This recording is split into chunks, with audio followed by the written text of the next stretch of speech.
blasters, cannons, superweapons that destroy entire planets. And yet the best thing you could carry was still a glowing sword.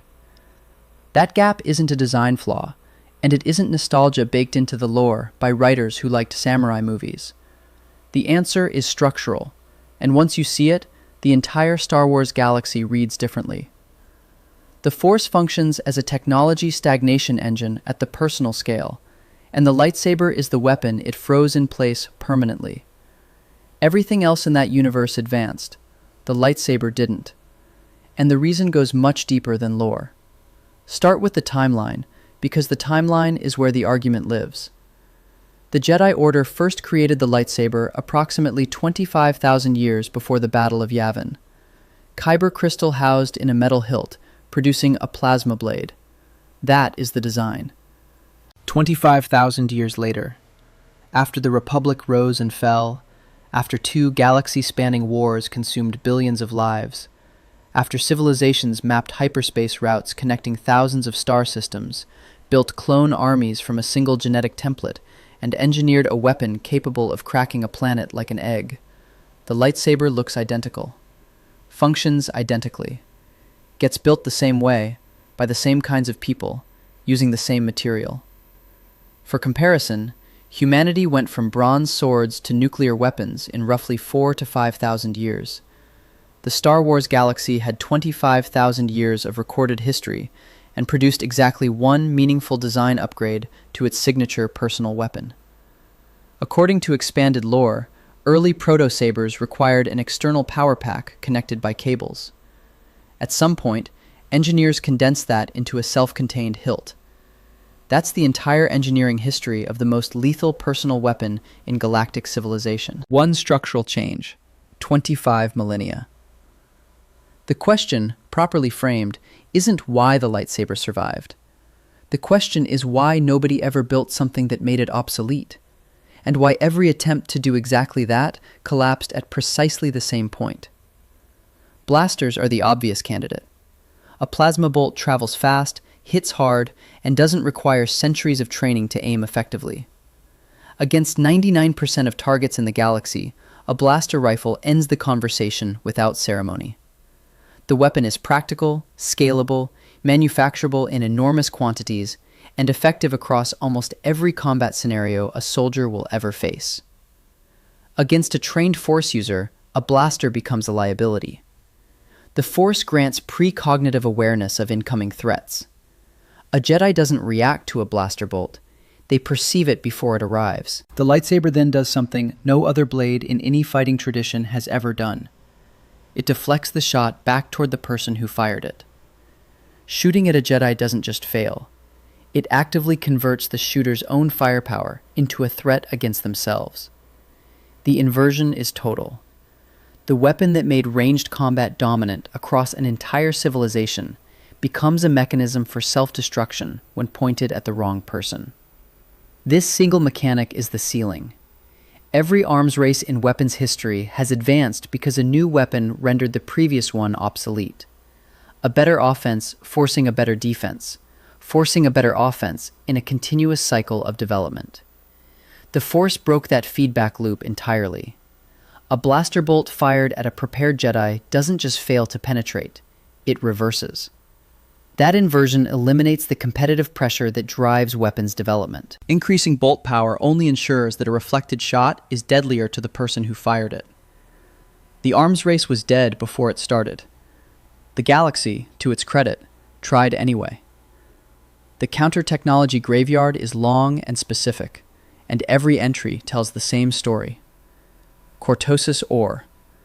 The material can resist lightsaber strikes outright, and direct contact shorts out a lightsaber blade entirely. The blade collapses on impact. A Cortosis armored soldier can close distance against a Jedi without losing a limb. Screen Rant, covering the canonical series The Acolyte, documented the problem directly. Cortosis was extraordinarily rare and brittle in its natural state, fragile enough that operational use shattered it under conditions soldiers encounter routinely.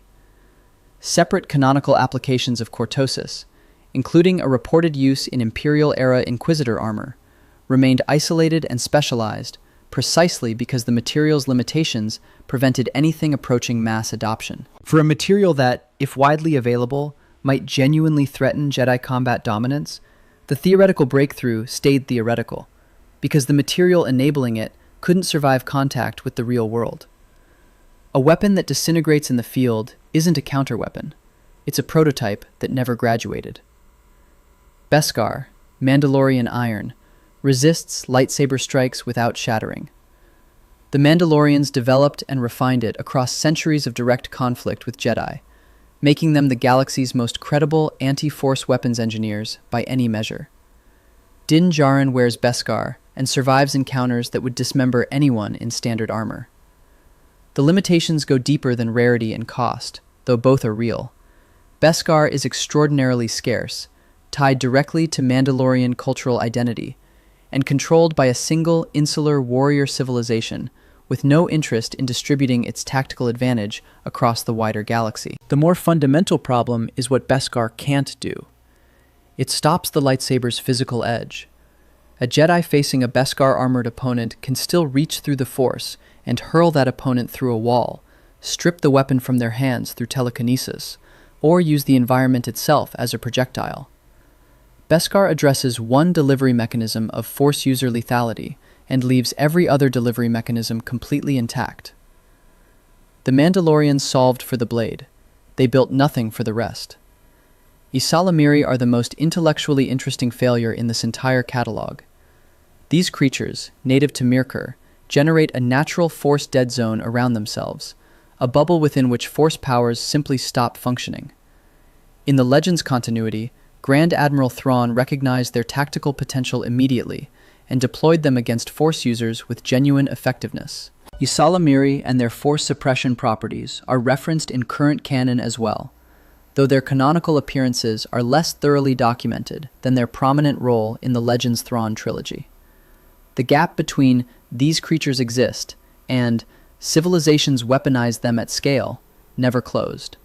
The canon doesn't explain why, and that silence is itself revealing. The most elegant Force counter available in the galaxy, not a material, not a weapon, but a fundamental nullification of the Force itself, turns out to be a living creature that can't be synthesized, can't be manufactured from blueprints, and can't be deployed at the scale of a military campaign. Nature built a ceiling on the anti-Force arms race before any engineer could reach it. Slugthrowers deserve careful examination because they actually work. A lightsaber melts an incoming slug rather than deflecting it, making clean deflection impossible, rather than returning a plasma bolt toward the shooter. The core deflection mechanic, the one that makes blasters a liability against Jedi, is genuinely defeated by projectile firearms. Slugthrowers are widely understood in combat lore as an anti-Jedi tool precisely because the physics are unfavorable to the defender. And yet slugthrowers never triggered a rearmament campaign, never prompted a civilizational shift in weapons doctrine, never became standard issue equipment for soldiers who might encounter Force users. The arithmetic is straightforward. Blasters are dramatically superior against the overwhelming majority of targets, everyone in the galaxy who isn't Force sensitive, which is essentially everyone. Redesigning a civilization's entire weapons supply chain for 1% of adversaries, particularly when those adversaries can still rip the weapon from your hands telekinetically before you fire, produces a poor return on investment. Slugthrowers solve the deflection problem. They leave the underlying Force user problem completely untouched. The pattern across all four counter technologies is exact. Cortosis, too rare, too brittle for field conditions. Beskar, too rare, too culturally restricted, addresses the wrong problem. Ysalamiri, can't be manufactured or scaled. Slugthrowers, defeat one mechanic, leave the larger threat intact. This isn't a coincidence of bad luck or insufficient engineering investment. This is a structural ceiling. The galaxy tried, consistently, with genuine ingenuity, to engineer around the Force. The ceiling held every single time. The deeper mechanism isn't even the blade itself. It's what sits inside the hilt. Kyber crystals form naturally in remote caves across the galaxy. Ilum and Jedha were the two primary known deposits. Jedha later destroyed by the Death Star in Rogue One, which is itself a notable data point. These crystals are attuned to the Force at a fundamental level, and the attuning requirement is where the supply chain becomes a monopoly. A non-Force user can physically construct the hilt, machine every component to the correct tolerance, source rare materials, and assemble the hardware precisely, and still can't complete the weapon. The crystal requires Force attunement to function. That prerequisite exists entirely outside the domain of engineering. The Jedi Order maintained preferential access to crystal deposits through their role as galactic peacekeepers and their institutional knowledge of where those deposits existed. More critically, the crystal-seeking pilgrimage was embedded directly inside Force initiation. A Padawan traveling to Ilum to find their personal crystal wasn't a consumer navigating a supply chain. They were completing a spiritual rite. Crystal acquisition and Force training were the same event. A civilian who somehow located the caves, extracted a crystal, and machined a perfect hilt would walk out carrying a very expensive, inert rock with no mechanism to activate it. The Sith found their own production pathway, and that pathway reinforces the supply chain argument even more directly than the Jedi version does. Sith crystal production involves a process called bleeding, taking an existing Kyber crystal and forcing it to resonate with dark side energy, driving the crystal through a process of corruption that turns it red.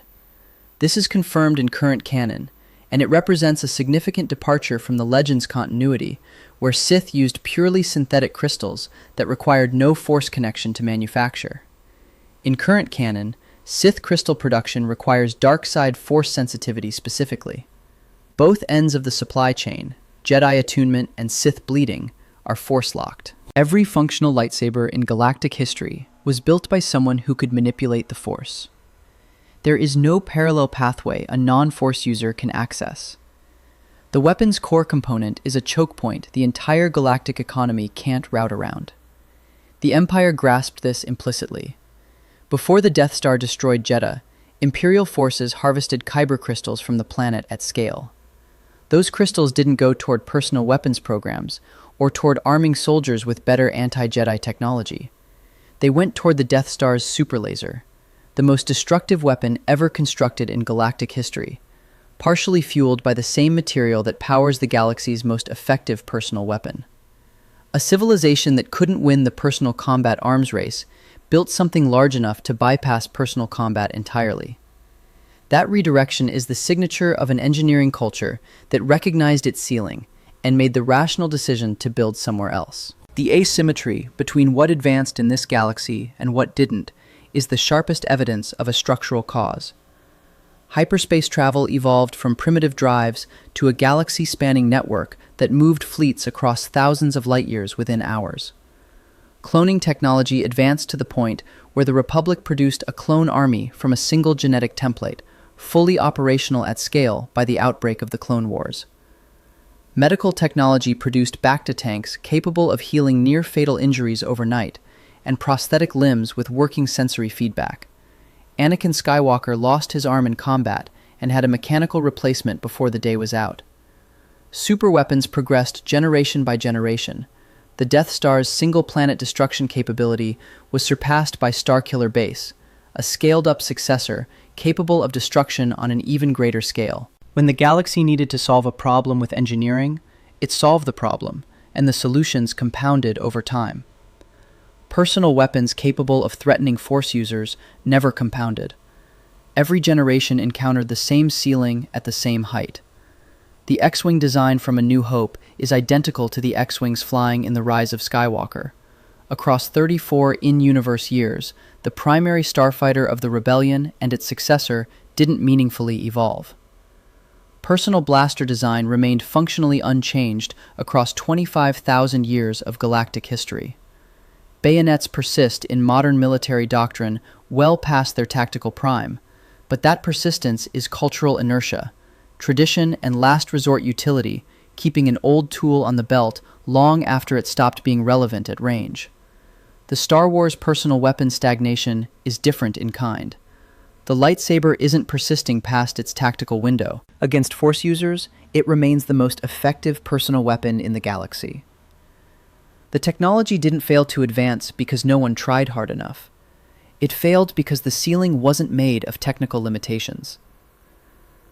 The most clarifying evidence in this entire argument is Order 66, the moment the Republic deployed its full military apparatus specifically to eliminate the Jedi Order.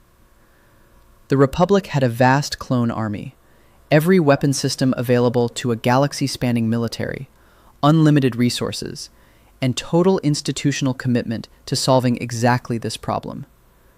The method chosen was surprise attack, close quarters betrayal, overwhelming numerical superiority, and clone training specifically designed for Jedi elimination. Clone units caught Jedi during moments of complete trust, surrounded them, and fired at point-blank range during the only window where Force precognition couldn't compensate, when the threat came from allies, in situations where no Jedi's instincts had reason to scan for danger.